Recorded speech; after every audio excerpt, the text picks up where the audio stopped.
Today on Blerdography, I'll be interviewing JB versus the World. You say the whole thing like a Tribe Called Quest. He'll explain it in the interview. What I want from you to get out of this is to just understand how other black nerds think and what makes us tick and what we like to do. Like, you know, black nerd is like this subsect of geek culture now. So let's own it and just dive in to what and who we are.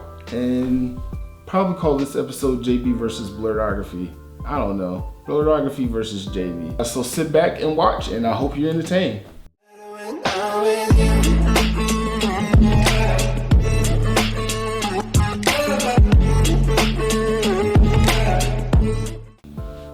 What's going on, everybody? It's your boy JB Smith, aka JB versus the World. You can find me on social media at JB versus the World on YouTube, Facebook, and Instagram. You can also find me on Twitter on JBVersesTheWorld because versus was just too long for Twitter. My goal for the channel is just for it to grow and for it to be successful and to be healthy. And like, I'd be lying if I said a part of it wasn't for the money, but it's more so about putting out the content that I want to put out, talk about the things that I want to talk about. And I feel like I have somewhat of a strong and solid opinion on things when it comes to nerd culture. I feel like I keep my finger pretty much on the pulse, at least when it comes to the things that are mainstream, the things that people are really going to care about. So I feel like my channel is a safe haven for those people who like my opinion and want to follow me and see what I do next, because there are other things coming and other things I have planned. So yeah, I feel like you should go subscribe, like right now, after this, but then go subscribe. Like, it's JB versus the World. I said it already. What does being a black nerd mean to me? It means just, you know, having our own section of the culture. Nerd culture has been a thing for as long as I can remember, and really predates any of us who's watching this being born. But now we're at the forefront. We have our own section of the culture, and it means doing it while being unapologetically black. What makes me a Blerd, besides my nerdy ass interest, is basically just the fact that I like the things that I like, and I'm doing it while being me, while being black, while being proud of being black, and not letting the fact that I am stop me. Because there used to be a lot of stigmas about being a nerd, as like 10, 20 years ago, but just being it now and doing it and standing tall and standing proud of my blackness while doing so, it means everything to me. It's part of who I am. Now, my experience as a black nerd it goes back about as far back as I can even remember. Like, even from when I was like knee-high to a grasshopper, I liked Ninja Turtles, I liked Speed Racer, I liked Transformers. I had all the Transformers growing up. Man, I liked wrestling. I watched my first wrestling match in 1995 with my dad and my uncle. I did Pokemon, Toonami after school every day. That was my jam. Like, those are the things that I really love to do. Like, sit in front of the TV and do those things. And of course I play video games. Like, who didn't play video games? But I was so into that stuff, and I'm still into that stuff to this day. Just I'm basically a big kid with that stuff because I just love it, and it never left me. Like, even the stuff that for a certain time in my life I stepped away from, I ended up coming back to it because it's just me, and I'm okay with that. And I love the stuff, and it loves me, obviously. So yeah, I like being a black nerd. Like, I love it. All right, now, what are the struggles I faced being a black nerd and being a black man in the black community? I would say that growing up, it was just being picked on and bullied for my interests, like I said earlier. When it comes to me and my family, I am one of the few nerds in my family. I think it's like me and like one cousin I have who's a nerd, and everybody else is kind of just like on the outside looking in. Like, I'd be lying if I said I didn't feel alienated at times, that I didn't feel misunderstood or the black sheep at times, but ultimately, like, it's whatever, because that's just one side of me. But as an adult, I really don't feel like I face any real problems because nerd culture is so widely accepted, And it's such a proven commodity now that people don't even really question it. Like, even when you look at the last 4 Marvel movies, those are billion-dollar movies. Like, nerd culture is culture. Now, in terms of whether or not there was something in geek culture that made me feel close to the black community, when I was younger, when I was especially in high school, definitely Dragon Ball Z was like a stepping point for a lot of us, because that was a lot of people. That was their first anime, or their first shonen anime. Like, it wasn't my first, like far from my first anime, but it was my first shonen anime, and it was the first one that everybody was talking about, everybody looked forward to after school. And it was something that even if you don't like anime, even if you weren't nerdy, you knew Dragon Ball Z, and you at least dabbled in it. You knew what Goku and Frieza's fight was about. You knew about Gohan versus Cell. But even as good as that was, it wasn't as universal as it was for me when Black Panthers hit theaters. Because that was for everybody. Like, I saw families, I saw little kids come out like in outfits, like in dashikis and all of it. Like, I saw people dress up and come out in droves. And I saw it in theater 3 times, and it was nothing but a full house every single time. People who had no idea who the character was showed up for it. And I thought that was like the dopest thing. And I feel like that was the biggest connection between my nerddom and the black community. So when it comes to favorite memories of me being a nerd, I've got so many moments that stand out to me. Like, I would probably say the most recent one that just stands out in my mind was in the theaters watching Avengers Endgame, hearing Cap say Avengers Assemble on opening night. Oh my God. Ever since Age of Ultron, where he almost said it, I was waiting for it, and it's just It also kind of let me know he was done. So ironically, I'm like, first time, last time, grand opening, grand closing. Another moment that in geekdom that made me like squeal like a little girl was seeing everybody in the theaters hyped up for Black Panther. Black Panther was one of my favorite characters growing up, but also because he's African, like I'm African, and he's a king, he's royalty, but I didn't know too much about him. And I never in a million years would have thought that we would have got a Black Panther movie up until like they announced it back in the day, like 2013. But when they announced it, I was like, this is cool. And seeing everybody show up and dress up and turn out for it, it was amazing. But one of the most precious moments to me was when I first got to college and I met my group of friends, including like, and these are people I'm still cool with to this day, like including like one of my best friends. Like, the first time I met them, they were arguing about The Flash. And never have I seen a group of black people argue comic books, nerd stuff, and anime.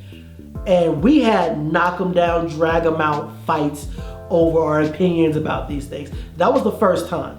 And then I jumped in that conversation, and we've all been cool ever since. But that was awesome to me, because growing up on my side, I got made fun of a lot for liking Ninja Turtles, for liking Power Rangers, for liking Batman or Pokemon or whatever it was I was like into at the time. So I kept it to myself a lot of the time. But to have a group of young adults, loud, boisterous, arguing about it and not giving a damn who heard, and it was refreshing, and it was brand new, and it was something that I never thought I would get. And I've never not had it ever since. And that's just cool to me. Well, I got made fun of a lot when I was younger. I mean, just for, liking the things that I like. Like, I didn't watch sports like that when I was super small. I mean, and that kind of flipped because I didn't watch football for real till I was in 6th grade. So before that, like I got made fun of because I didn't know who Ken Griffey Jr. was, or Emmitt Smith at the time, or Troy Aikman, because the Cowboys dynasty was a thing at the time. But they suck now, but whatever. But I got made fun of a lot for my interests, and I might have had maybe one or two friends at the time who shared those interests with me. Even like my love of reading, that's something I don't even really talk about. Like I was heavy into the Animorphs and those books. You too? Which are not for kids. Time out. You was in the Animorphs too? Because I swear I had damn near every fucking book. Dude! At every book fair? Yes. Every fucking school, Scholastic Book Fair. Scholastic Book Fair. That and Goosebumps. Yes. That was my shit. And Godzilla. They had when the Godzilla movie came out at that time. Right. Yes, I was all over that shit. Because I'm like, how am I black and I don't know like Ken Griffey. I'm not a baseball fan, or I'm not a football fan. How do I not know who this, that, and the third is, but I know who The Undertaker is? But wrestling is fake. Like, it's like it was all those things. And I was myself unapologetically when I was younger. So I took the lumps. A lot of people, they hid who they were around that time in terms of like what they liked. Like they knew like I like Pokemon. They would never say out loud they like Pokemon. They come to me on the side or on the bus and like, hey man, so you got Mewtwo or something like that, or you got the train cars or something like that. But I was me out loud all the time, and yeah. It wasn't until I started playing football, when I started lifting weights and I got too big to be bullied, that it stopped. I feel like the nerd community is hella diverse. I mean, not just terms of just like black people versus like other races and how we include. I'm talking about like women, LGBT members of that community also being inclusive. People who just trying to dip a toe in and they're not trying to get all the way in. People who are fully immersed and they live this life 24/7. Like I feel like it's pretty inclusive. I feel like everybody for the most part is pretty friendly, and we all are nice to each other. We like to like geek out with each other. Like if you follow me on Twitter, like you can find me on Twitter just talking this kind of stuff with people that I don't even really know that well. But shout out to them because y'all my peoples. I don't know that well. But I appreciate that the community is able to come together and then just have these conversations and enjoy these things and talk civilly sometimes about these things. Well, when it comes to whether or not there is enough diversity, when it comes to characters, writers, producers, there can always be more. I feel like in more recent years, especially since we got the success of Black Panther. Now, when it comes to whether or not black people are represented well when it comes to writers, characters, media, producers, and whatnot, I feel like since the success of Black Panther and the introduction of Cannon Busters, which I wrote a review on and I absolutely tore it to shreds, so I thought it wasn't that great. But I feel like with those things happening and more recent times, we're getting more recognition, we're getting more of our writers out there, we're getting more characters, more representation, but there can always be more. And not just with black characters, but with Asian and Latino and Indian characters as well. Like there could always be more. And the characters are there. They've always been there. They're just not put front and center. But we're seeing now a switch with the trend now, especially with Marvel, because now we have a Black Captain America, we've got War Machine, we've got Black Valkyrie and Tessa Thompson. Tiana Paris is going to be Photon or Spectrum or whatever the direction they're taking that character in the MCU.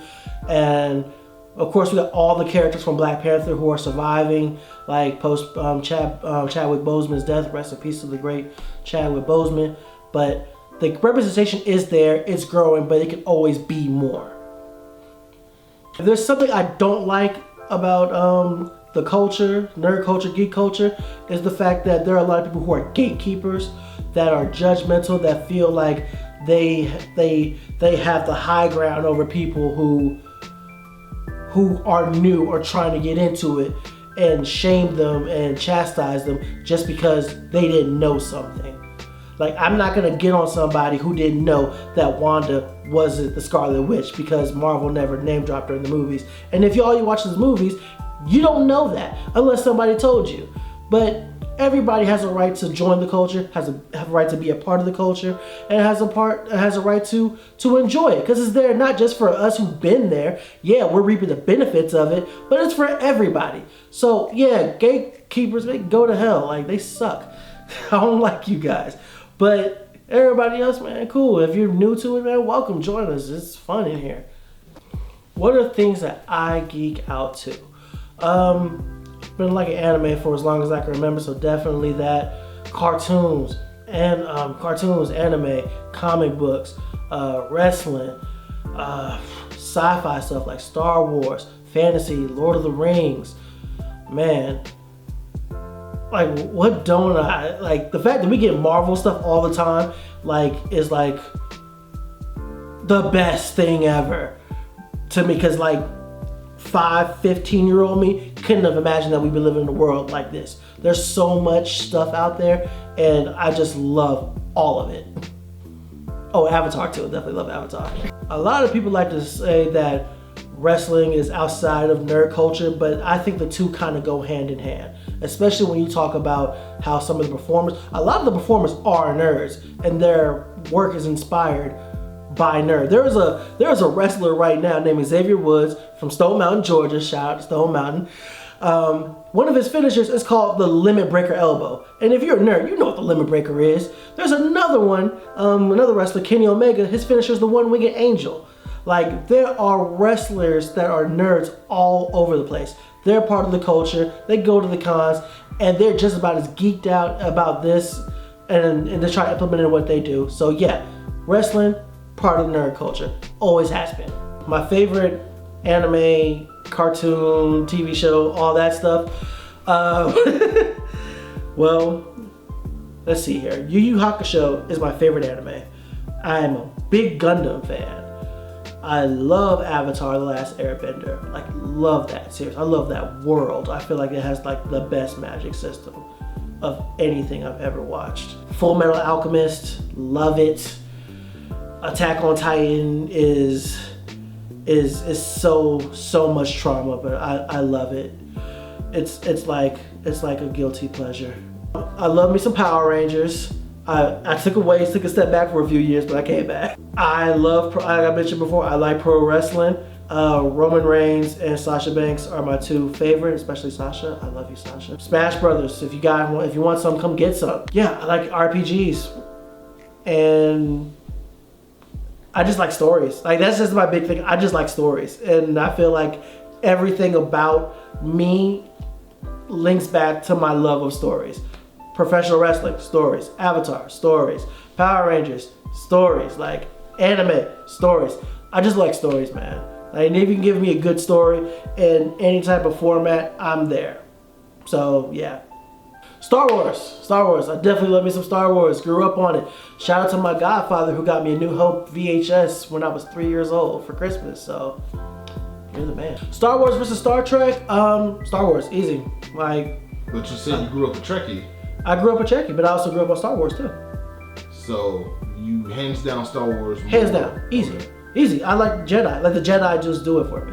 Like, the mysticism, the Force, how it operates, how it surrounds us, connects us, and binds us. The trees, the rock, the plane, how we're spiritual beings, not this crude matter. Like, if you're a real fan, you know where that came from. Like, I love me some Star Wars, and it is one of my favorite mediums, period. Do I attend cons and other events like that? Yes. I've just now started to go to cons more in recent years, but I was unable to go thanks to the global health panini that we're in right now. So I haven't really been able to go to any, but when things start opening up and it's safe, I will definitely be going back out there, because I had my first one just a couple years ago. I love the experience, and I've been wanting more of it. But the global health Pangea has really just robbed me of that. My first con was MomoCon 2017. I had been to maybe smaller ones, but that was like my first big one and my first real one. And the first one, I didn't have to do any kind of help.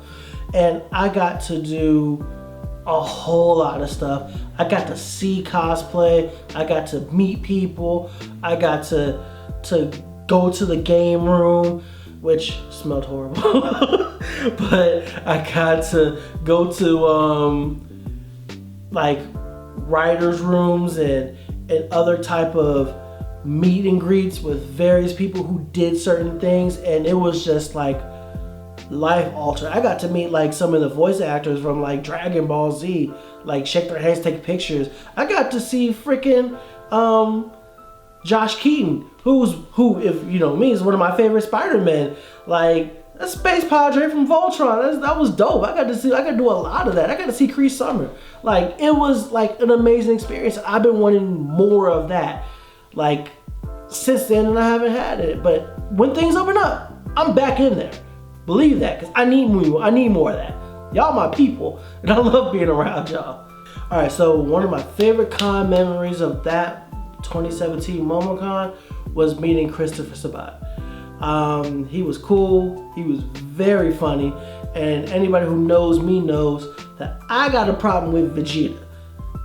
And I got to tell him to his face that I had a problem with Vegeta, and I even have a recording of him saying in his Vegeta voice that I confronted him. So there's no denying that I want to smoke with anybody over Vegeta and my issue with it.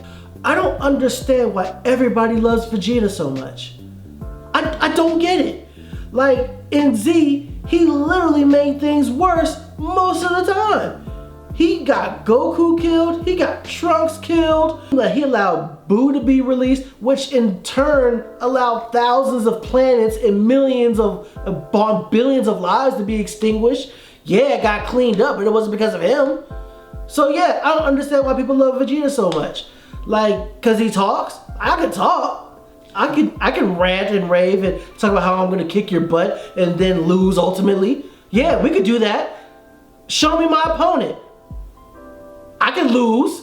But I mean, I don't. Prince of all Saiyans. Yeah, he's the Prince of all Saiyans, and he won't let us forget it. But guess what? Ain't but 3 of them, and he's like the second strongest one. Ooh, that's fight words. I've never done any cosplay before. It's not because I don't want to or I'm not interested. I just never had the opportunity to. So no, I've never cosplayed before. Now, I would looking at me, like I want to do like a Luke Cage type deal because I feel like that would be best, easiest, and that'd probably be a good entry point. But yeah, maybe one day. But we'll get there. We'll get there. People who do cosplay, like I'm talking to you directly now. Y'all are some of the most creative people like ever, dude. Cause y'all be making y'all outfits out of nothing. Y'all have tutorials, how you ordered all these different materials and how you fashioned them, sewed them, like bought different things from different places and just brought them all together and just created these awesome looks. Even if they're not accurate, even if it's just your own spin on it. Like y'all be killing it, and y'all have a skill that I wish I had. The things that I geek out about that's not necessarily part of the normal trendy nerdy things, football. I'm a big football fan. I played half my life. I love the game. To this day, I've given EA Sports my money every year for Madden, even though the game is trash. Alright everybody, I appreciate you guys for watching this video. And if you haven't already, go ahead and hit that like button down there so you can go ahead and support Mark and go ahead and support Blerdography. Help him beat the YouTube algorithm. Also, if you haven't already, and I don't even know why you haven't yet, go ahead and hit that subscribe button. Don't forget to hit the bell for notifications so you don't miss a video. I appreciate you guys for tuning in. I know Mark appreciates it. And just keep tuning into the channel, keep supporting him, and keep seeing this thing grow. So y'all take care of yourselves and each other, and we'll see you guys in the next one. JB out.